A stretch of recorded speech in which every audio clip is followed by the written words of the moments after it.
किसी की यादें दिल से कैसे निकालें, समझ नहीं आता कि नाकाम इश्क का मातम मनाएं या उन 2 सालों की खुशबुओं का जश्न। यादों में दिल खुशगवार रहता है और यादों से बाहर बेकस और मायूस। इम्तियाज़ अली हैं लखनऊ से। यादों में दिल खुशगवार रहता है और यादों से बाहर बेकस और मायूस। उन 2 सालों की खुशबुओं का जश्न। समझ नहीं आता कि नाकाम इश्क का मातम मनाएं या उन 2 सालों की खुशबुओं का जश्न।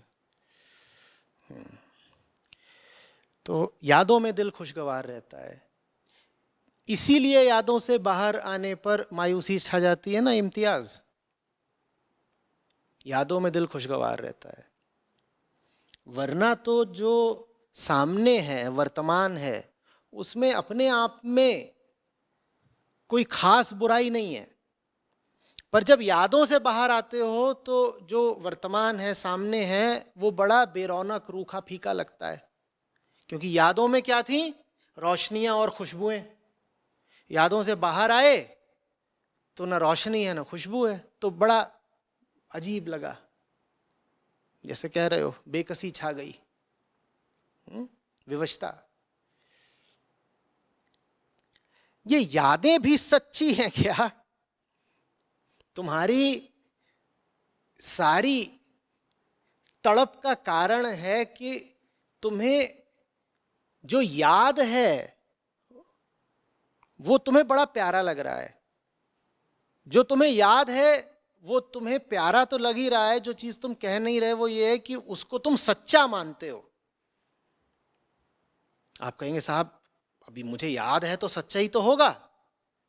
नहीं, देखो, तुम्हें याद है और तुम्हें प्यारा लग रहा है, यहां तक तो ठीक है। पर कोई चीज तुम्हें याद है पर वो सच्ची हो, यह जरूरी बिल्कुल भी नहीं है। अब आपको जरा आश्चर्य होगा, आप कहेंगे ये कैसी बात है साहब, मुझे कोई चीज याद है तो वो सच्ची तो होगी। नहीं इम्तियाज, नहीं। समझाने वालों ने हमसे कहा है सच की 2 निशानियां होती हैं।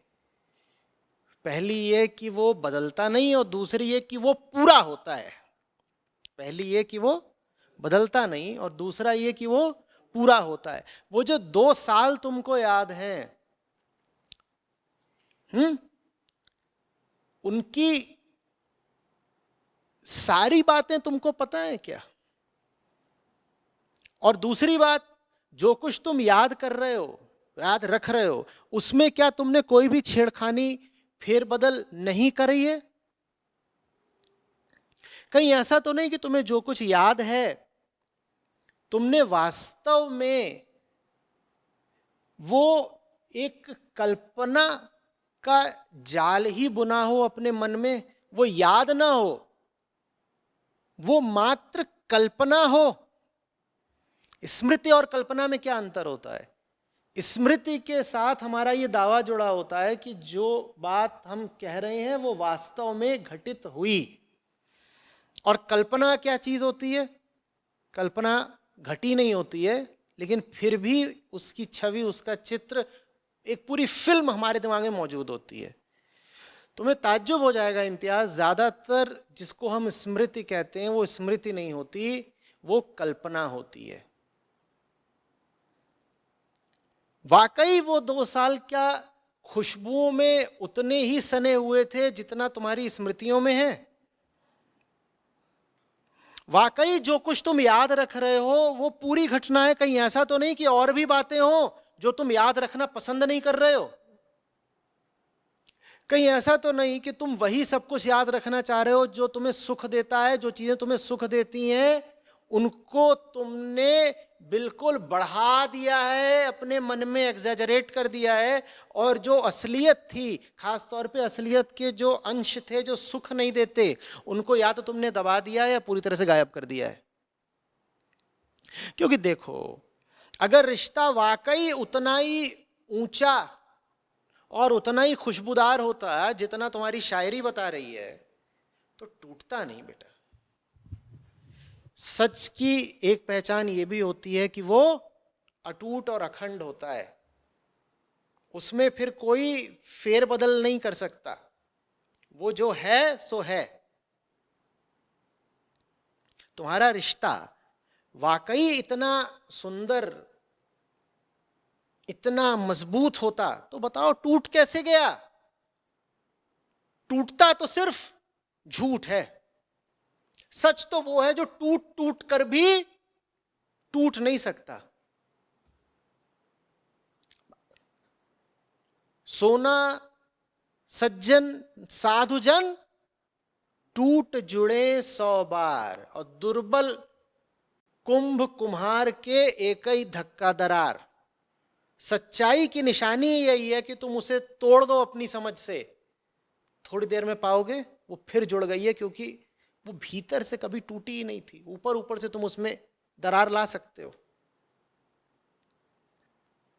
तो ये जो रिश्ता है जिसकी यादें तुम पकड़ के बैठे हो, उतना अच्छा कभी था ही नहीं जितना तुम्हारी यादों में है। तुम कह रहे हो कि इतना प्यारा रिश्ता था, हाय अब नहीं है। अरे वो प्यारा था कहां? समझ में आ रही है बात? वो प्यारा था ही नहीं इतना। जिन खुशबुओं की तुम बात कर रहे हो, उनके पीछे जो दुर्गंध का सागर लहरा रहा था, वो छुपा गए तुम। उसका जरा भी जिक्र नहीं करोगे इम्तियाज। पर नहीं, आदमी सुख का कीड़ा होता है। कल्पना में सुख मिले तो कल्पना ही सही, और कल्पना को स्मृति का नाम देने में सुख मिले तो वो नाम भी दे देंगे, और काल्पनिक स्मृति को यथार्थ का दर्जा देने से सुख मिले तो हम काल्पनिक स्थिति को यथार्थ भी बता देंगे। जो घटना घटी ही नहीं उसको कह देंगे हाँ ऐसा ही तो हुआ था बिल्कुल। फिर मैं जब उसके पास पहुंचा तो मैंने पाया कि वो मेरी याद में 4 घड़े आंसू रो चुकी थी। अबे यार, जरा सा पसीना था उसके गालों पर, वो तुमने एक बूंद देख ली थी, और उस एक बूंद को तुमने अपनी यादों में आंसुओं का समंदर बना दिया। और अब तुम खुद आंसुओं का समंदर बहा रहे हो ये कह के कि देखो वो थी एक हसीना मेरी जानेमन जो मेरी याद में आंसुओं का समंदर बहाया करती थी। अरे कहाँ, कौन तुम्हारे लिए इम्तियाज आंसुओं का समंदर बहा रहा था? जरा सा उसने पसीना छलका दिया था। वो पसीना भी बस इसलिए था कि उस दिन एसी खराब हो गया था। तुम्हारी वो इतनी कदर करती होती तो 2 साल में तुम इधर उधर ऐसे घूमते काहे नजर आ रहे होते? या तुम उसकी इतनी कदर कर रहे होते तो उसको साथ रखने की जो भी कीमत थी तुमने चुका दी होती ना। यूं ही शायरी थोड़े ही कर रहे होते अलग बैठ करके। पर शायरी करने के अभी तो बहुत मजे हैं ना, ये कहना हाय नाकाम हो गया इश्क मेरा। जब इश्क नाकाम हो जाता है तो नाकाम आशिक फिर देखो कैसे कैसे फायदे उठाता है। वो पहाड़ों की सैर करता है, वो बढ़िया से बढ़िया उम्दा शराब पीता है, वो कोई काम नहीं करता ये बोल के कि अभी तो मेरा दिल टूटा हुआ है। वो घटिया शायरी करता है और अपने सब दोस्तों को व्हाट्सएप करता है, और उसके दोस्तों को पता है कि आजकल इसका हाल क्या है, तो लिख करके भेजते हैं क्या बात है क्या बात है।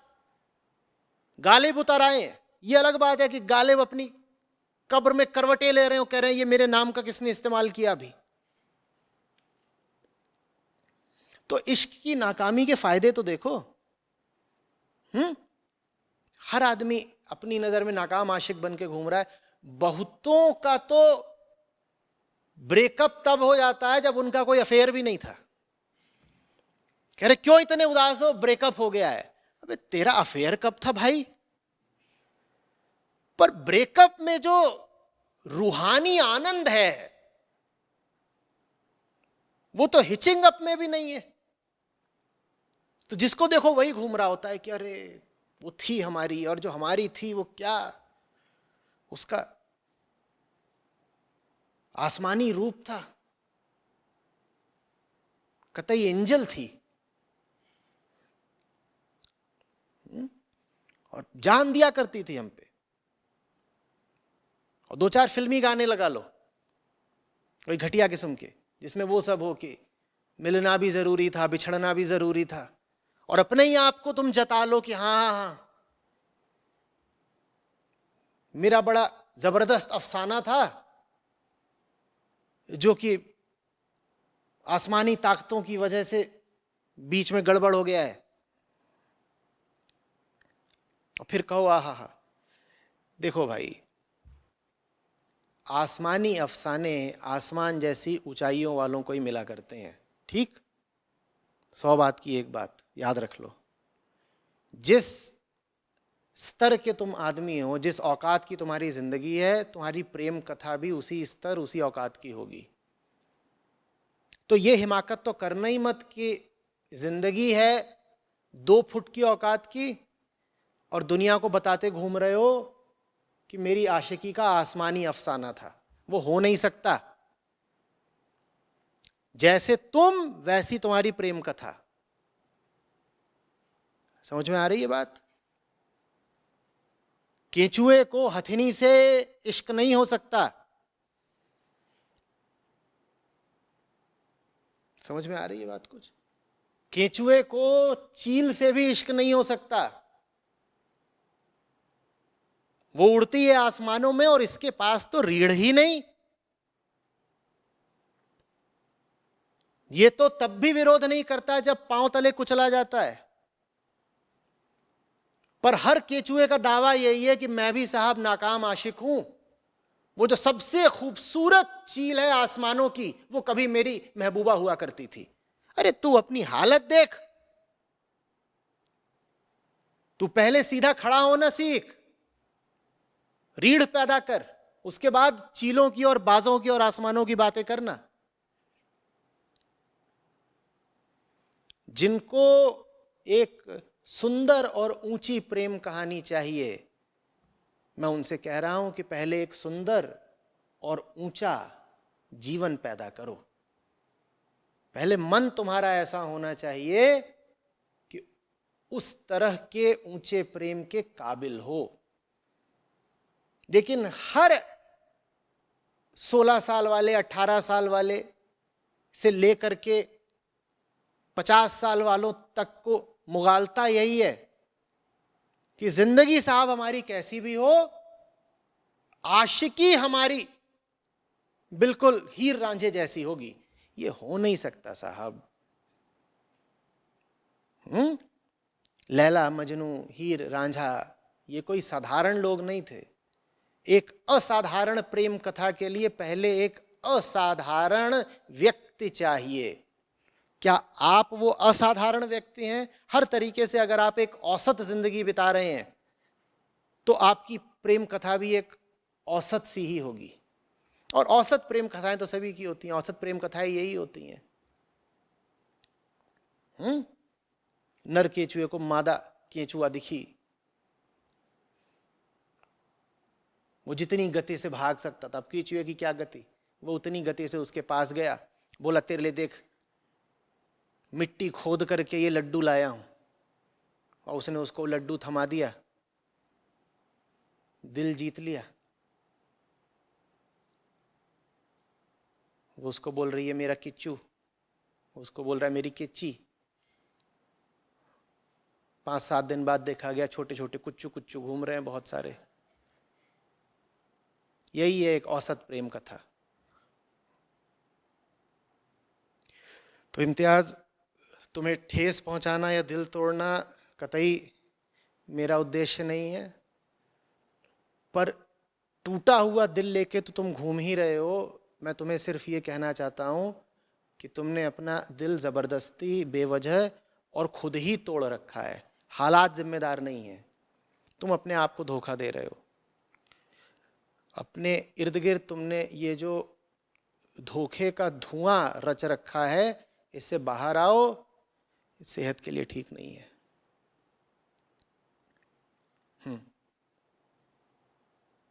कचर जी, एक गाना याद आ रहा है इस पे जो अपने पूरा आज कि जाने वो कैसे लोग थे जिनके प्यार को प्यार मिला।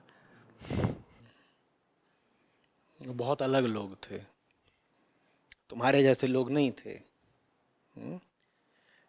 अहंकार का यही काम है ना कि ऊंचे से ऊंचे लोगों से भी अपनी तुलना कर लेना कि जाने वो कैसे लोग थे जिनके प्यार को प्यार मिला, हमने तो जब कलियां मांगी कांटों का हार मिला। अरे तुम खुद बहुत बड़ा कांटा हो जो अपने ही दिल में धंसा हुआ है। कांटे को कांटा नहीं मिलेगा तो क्या मिलेगा? और अच्छी बात है कांटे को कांटा मिले, क्योंकि कांटे को कांटा ही निकालता है। कांटे के कलियां किस काम की? जैसे तुम हो वैसा ही फिर तुम्हें कोई मिल जाएगा, क्योंकि वैसा ही तुम खोजने लग जाते हो। पर ये हमें बड़ी गलतफहमी रहती है अपने बारे में। एक बिल्कुल औसत आदमी घूम रहा होगा, औसत से भी निकृष्ट, घटिया, लेकिन जब उसकी भी आशिकी तन जाएगी तो कहेगा तू मेरी राधा, मैं तेरा कान्हा। तुम किस मामले में कान्हा के समतुल्य हो भाई, बताना। जिंदगी में तुमने ऐसा क्या किया है जो कृष्ण सरीखा हो? लेकिन अब तुमको एक स्त्री से यौन आकर्षण हो गया है तो तुम अपने आप को कृष्ण बोलने लग गए और तुम्हारी राधा हो गई। ये सबको रहता है। कहते हैं देखो, जो भी लोग प्रेम करते हैं वो राधा कृष्ण जैसे होते हैं। ऐसे कैसे भाई? ऐसे नहीं होता, सॉरी। आचार्य जी, जब इस तरह की घटना होती है कि ब्रेकअप हो गया तो निश्चित ही काफ़ी पॉसिबिलिटी है कि जो रिलेशनशिप थी उसमें वो बहुत सही तरह की रिलेशनशिप तो नहीं रही होगी। तो ब्रेकअप के बाद एक मनोस्थिति होती है जिसमें तुरंत कुछ रिलीफ चाहिए होता है। आपने कुछ उदाहरण दिया कि कोई शराब पीने लग जाता है, कोई तुरंत कोई दूसरा रिलेशनशिप में जाने के चक्कर में रहता है, या कोई कहीं घूमने चला गया, कुछ हो गया। तो उस समय जो मनोस्थिति होती है, उस मनोस्थिति को क्या कुछ पॉजिटिव डायरेक्शन में जाने का विंडो भी बनाया जा सकता है? बहुत अच्छा अवसर होता है ये देखने का कि चल क्या रहा था मेरे साथ। तुम अभी अभी एक बुरे सपने से जगे हो। उस बुरे सपने को इंद्रधनुषी रंगों में रंगने की कोशिश मत करो। वो बुरा सपना था और मानो कि वो एक बुरा सपना था। पूछो अपने आप से कि मैं इस सपने में अभी तक फंसा कैसे हुआ था, ये हुआ क्या मेरे साथ।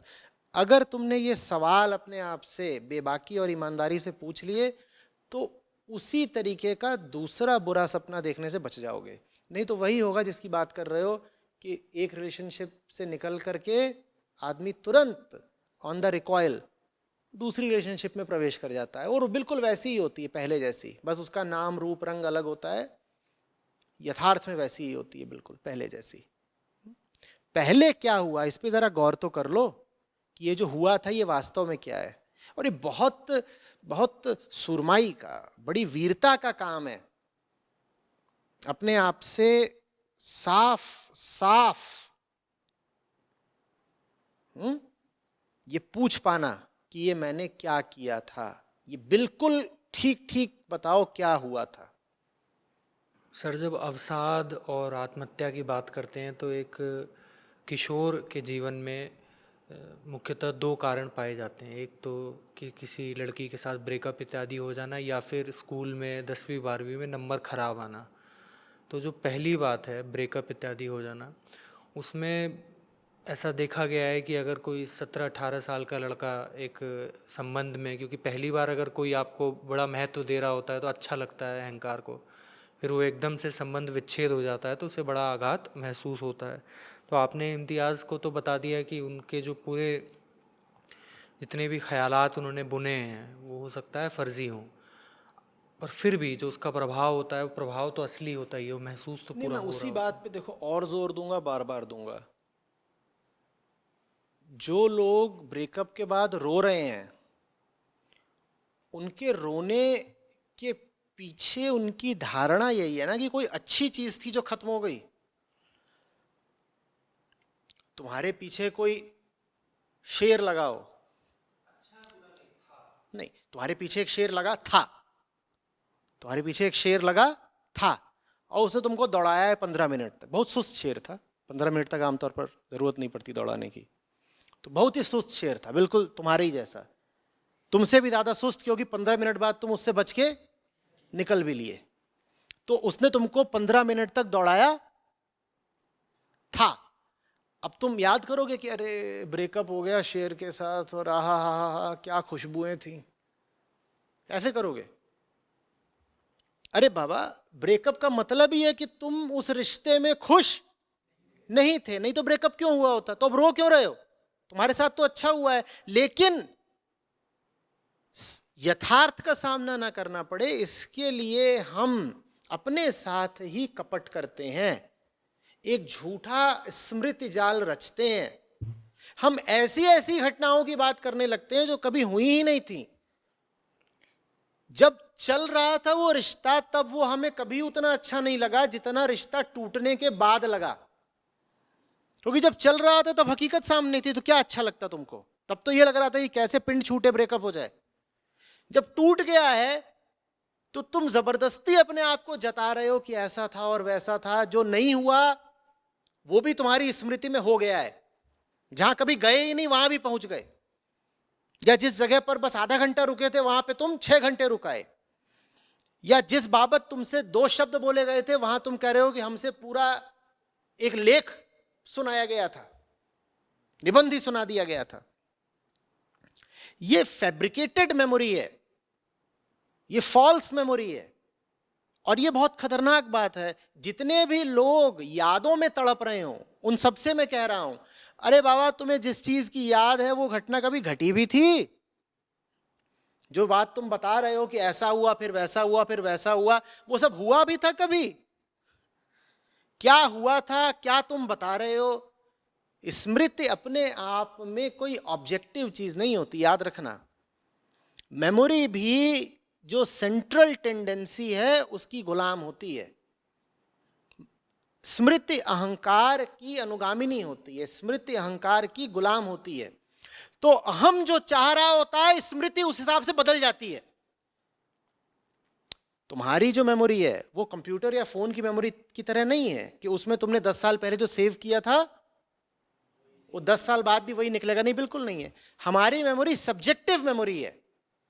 हम वही याद रखते हैं जो हम रखना चाहते हैं, और जो हम याद रख रहे हैं उसमें से कुछ हिस्सा हम बढ़ा देते हैं, कुछ घटा देते हैं, जो चीजें जुड़ी नहीं होती उनको जोड़ देते हैं। कुल मिला जुला के हम ऐसी कहानी बना देते हैं जिसका यथार्थ से दूर दूर तक कोई संबंध नहीं होता। तो जो लोग यादों से तड़प रहे हो कि क्या यादें हैं पुरानी, मैं उनसे कह रहा हूं उन यादों में ही घुस जाओ और पूछो कि ये यादें सच्ची भी हैं क्या। तुम मुझसे पूछते हो अतीत की यादें मिटाएं कैसे? मैं कह रहा हूं मिटाने की जरूरत नहीं है। उन यादों में और करीब जाकर के प्रवेश कर जाओ, उन यादों को फाड़कर उनके भीतर घुस जाओ, तुम्हें दिख जाएगा वो यादें ही झूठी हैं। यादें तुमसे चिपकी इसीलिए हुई हैं क्योंकि तुमने अपने आप को ये भ्रम दे रखा है, धोखा दे रखा है कि यादें असली हैं। वो यादें असली हैं ही नहीं। जाकर के उन यादों की जांच पड़ताल तो करो, खोजबीन करो, पूरी कहानी देखो जरा। तुम्हें बहुत कुछ ऐसा याद आएगा अब जो तुम याद करना नहीं चाहते, और बहुत कुछ जो तुमने याद रखा हुआ है तुम्हें समझ में आएगा कि झूठा है, नकली है। तो यादों से भागो नहीं। यादों से अगर परेशान हो तो यादों के सामने बैठ जाओ, जांच पड़ताल करो, याद को फाड़ कर याद में घुस जाओ, दिखाई दे जाएगा कि याद ही नकली है, याद रखने लायक नहीं। सर, ये बात बिल्कुल सही है कि अक्सर memory is created in retrospect, a golden past is built up so that you can feel nostalgic and all about that. ये बात सही है, पर ब्रेकअप के बाद जो यंगस्टर्स होते हैं अक्सर ऐसी चीज़ें ये तो बिल्टअप नहीं होती हैं, जैसे मेडअप नहीं होती हैं। जैसे ट्यूशन जाया करते थे तो ट्यूशन में पहले वो भी आती थी, यहीं बैठती थी, इस सड़क के इस मोड़ से यहाँ मुड़ा करते थे, यहाँ मिलते थे, यहाँ पे जाकर खाना खाया करते थे। ये तो बड़े फैक्चुअल पॉइंट्स हैं। अब ये भी तो याद करो, जब खाना खा रहे होते थे उसी समय पे वहां 6 मक्खियां होती थीं। वो जो मक्खियों का होना था उस घटना का हिस्सा था। और मक्खियों के होने के कारण वो घटना उतनी रोमांटिक नहीं थी जितनी तुम्हारी मेमोरी में है, पर तुमने अपनी मेमोरी से उन मक्खियों को तो बिल्कुल ही हटा दिया। तुम और वो बैठ करके ढाबे पे पराठे खा रहे हो और तुमने मेमोरी से इस बात को हटा दिया कि बगल में वो बाइक वाला था जो बिना साइलेंसर की अपनी बाइक को रेस दिए जा रहा था और धुआं छोड़े जा रहा था तुम्हारे मुंह पे। अब वो रेस दे रखी है बिना साइलेंसर की बाइक, धुआं छोड़ रहा है, बताओ कितना रोमांटिक मोमेंट है। पराठे पे ही मक्खियां बैठी हुई हैं और पराठे के साथ जो अचार है उसमें तो एक मक्खी समाधि ले चुकी है। बताओ कितना रोमांस है। और जब साथ में पराठे खा रहे हो तब डरे भी हुए हो, कोई देख तो नहीं रहा, और घड़ी भी देख रहे हो कि इसको जल्दी से वहां छोड़ के आना है या कि कुछ और हो जाएगा। बताओ कितना रोमांस है। कुल मिला जुला के उस पूरी घटना में रोमांस था इतना सा और बाकी चीजें थी इतनी सारी, लेकिन तुम्हारी याद में बाकी सारी चीजों को तुमने पर्ज आउट कर दिया, बिल्कुल निकाल दिया, निष्कासित। याद क्या रखा है? बस कि मैं बैठी है, वो बैठे हैं और बीच में पराठा रखा है। फोटोशॉप मेमोरी है ना ये। फोटोशॉपिंग में क्या होता है कि एक तस्वीर है जिसमें 15-20 लोग हैं, तो उसमें 2 लोगों को हाईलाइट कर दिया जाएगा और पीछे वाले जितने इनको क्या कर दोगे, ब्लर आउट कर दोगे, उनको फेड आउट कर दिया। फेड आउट ही नहीं कर दिया, ये भी हो सकता है कि उनमें की जो लोग थे पीछे उनकी जगह तुमने डांसिंग एंजल्स खड़ी कर दी और अब तुम्हारी मेमोरी क्या बता रही है कि मैं और वो जब बैठ के पराठे खाया करते थे तो पीछे हूरें आ करके नाचा करती थी। ये है तुम्हारी फोटोशॉप मेमोरी। और इस फोटोशॉप मेमोरी को केंद्र बना करके तुम इतने आंसू बहा रहे हो कि हाय हाय मेरे साथ कितना गलत हो गया। ये तो तुमको याद है कि वो अपनी स्कूटी पर आती थी, तुम अपनी बाइक पर जाते थे और उसका पीछा करते थे, और ये भूल गए कि पुलिस ने तुम्हें कितना सुझाया था पीछे से। वो तुमने मेमोरी से बिल्कुल ही निकाल दिया। और मेमोरी से ये बात तो पूरी तरह निकाल दी है कि पुलिस को बुलाने वाला कौन था, वो खुद थी। और ये बात तुम याद ही नहीं रखना चाहते कि तुम्हारा पिछाड़ा सुझवाया किसने था। अब ये याद रखो, फिर बताओ अब कितना रोमांस बचा मेमोरी में। पूरी बात याद रखो ना। मैं कह रहा हूं सत्य वो है जो पूर्ण होता है। हम पूरी बात याद नहीं रखना चाहते, और सत्य वो है जो बदले नहीं। तुमने बदल कैसे दी मेमोरी? तो मेमोरी अपने आप में एक छलावा है, झूठ है। ठीक है, अपने आप को ऊंचा करो, बेहतर करो, तुम्हारे प्रेम प्रसंग अपने आप बेहतर हो जाएंगे। वो सही रास्ता है।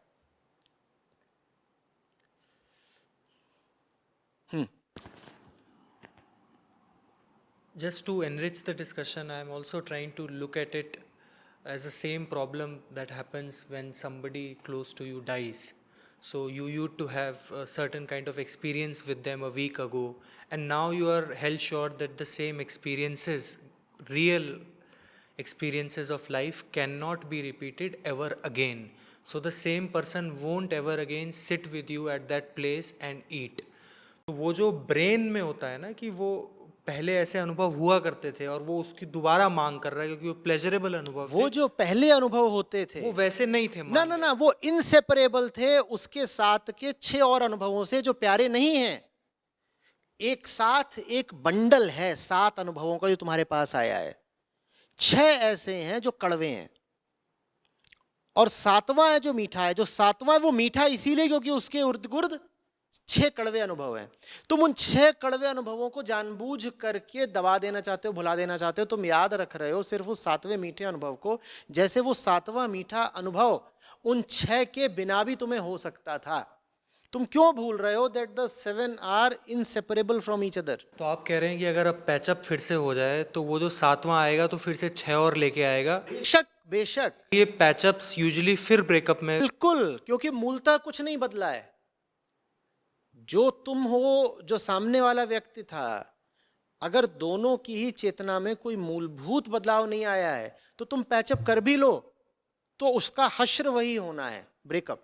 और अगर ब्रेकअप नहीं हो रहा तो ये और खतरनाक बात है, क्योंकि अब ऊपर ऊपर पैचअप रहेगा और भीतर भीतर दिलों में ब्रेकअप रहेगा।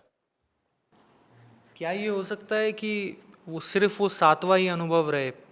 नहीं हो सकता, क्योंकि अक्सर ब्रेकअप इसलिए नहीं, होता है क्योंकि नहीं हो वो 7 के साथ 1 से 6 वाले भी होते हैं। नहीं हो सकता। तो 1 से 6 वाले अनुभव होते हैं वो ब्रेकअप का कारण होते हैं, 7वें के कारण याद आ रही होती, बिल्कुल ठीक बोला। और 7वें के कारण शायद दोबारा पैचअप भी हो जाता है कि बिल्कुल, इसका तरीका ये है कि इन सातों को ही छोड़ करके किसी ऊंचे अनुभव की ओर जाना होगा, जहां पे दूसरे किस्म के अनुभव होते हो, 2 3 4 5 जो भी होते हो। पर ये जो पूरा बंडल ही है सात का, ये तो साथ साथ ही चलते हैं, हम साथ साथ हैं। ऊपर जाना होगा जहां कुछ अलग किस्म के अनुभव होते हो। और ऊपर तुम जा नहीं सकते जब तक कि तुम खुद नीचे बैठे हो। ऊंची कोटि के अनुभव पाने के लिए मैं कह रहा हूं, पहले खुद ऊंची कोटि का इंसान होना पड़ेगा। तुम बेहतर बंदे नहीं हो तो तुम्हें बेहतर अनुभव नहीं हो सकते। तो जो लड़का 19 साल का लड़का, इसने आपको नया नया ही सुनना शुरू करा है और उसका अनफॉर्चुनेटली 2 दिन पहले ब्रेकअप हुआ है, अनफॉर्चुनेट क्या है इसमें? हाँ। उसके लिए अनफॉर्चुनेट है, उसे ऐसा लग रहा है। आपको नहीं लगता आप उससे कुछ ज़्यादा ही मांग कर रहे हैं जब आप कह रहे हैं कि उसी क्षण में वो रिफ्लेक्ट करे और रियलाइज करे कि मैं उससे कोई मांग नहीं कर रहा हूं, वो जिंदगी से मांग कर रहा है सुकून की, इसीलिए मुझे सुनने आया है। मेरे सामने नहीं आया होता वो, तो मैं उससे कोई मांग क्यों करूंगा? पहल किसने करी है? मैंने उससे बोलना शुरू किया या उसने मेरे सामने आना शुरू किया? तो पहली मांग उसकी है ना। मेरे सामने आने का मतलब है वो जिंदगी से मांग कर रहा है कि उसको शांति चाहिए, सुकून चाहिए। और जो ये मांग कर रहा हो उसे फिर मांग के दाम सुनने को भी तैयार होना चाहिए। दुकान में जाते हो, मांग करते हो फलानी चीज चाहिए, अब दुकानदार दाम नहीं बताएगा तुमको, तो तुम मुझसे पूछने आए हो कि शांति सुकून चाहिए, तो मैं बता रहा हूं उसकी कीमत क्या अदा करनी पड़ेगी। और ईमानदारी है मेरी कि सही दाम बता रहा हूं, झूठे या छोटे दाम क्यों बताऊं? हीरा अगर लाख का है तो लाख बताना फर्ज है ना मेरा।